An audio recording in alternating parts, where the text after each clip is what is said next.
Bishop Lefroy road.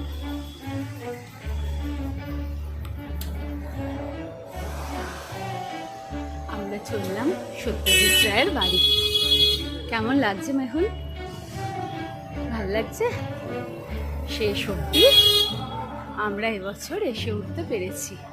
কতদিন ধরে ইচ্ছে ছিল আমরা আসবো আসবো, প্রায় 2 years আমি চিন্তা করছিলাম। মেহুল আর একটু ছোট ছিল, সেই জন্যে অতটা সাহস করে উঠতে পারা যায়নি। এত গরম থাকে প্রত্যেক বছর, তবে এবছরেতে আমাদের ওপরেতে প্রকৃতি দেবী খুব কৃপা করেছে, সেই জন্য গরম টরম নেই, সুন্দর বৃষ্টি হচ্ছে।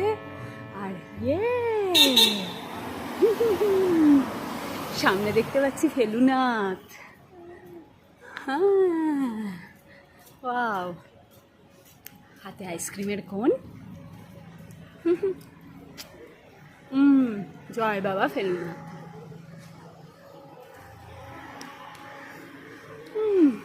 কি আনন্দই হচ্ছে। মাঝে মাঝে কিছু আনন্দ এত থাকে বেশি যে সেটাকে আর ভাষায় প্রকাশ করা যায় না। আগন্তুক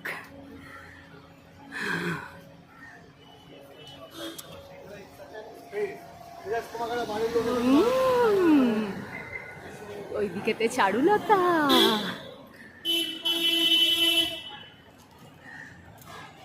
আমার আইসক্রিমটা গলে যাবে, তাড়াতাড়ি খাই। দেখতে পাচ্ছি প্রচুর লম্বা লাইন পড়েছে, আমাদের লাইনেতে গিয়ে দাঁড়াতে হবে দেখার জন্য।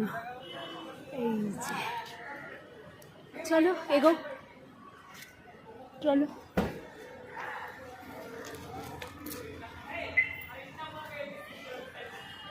তাড়াতাড়ি যাও, গিয়ে লাইনে দাঁড়াও।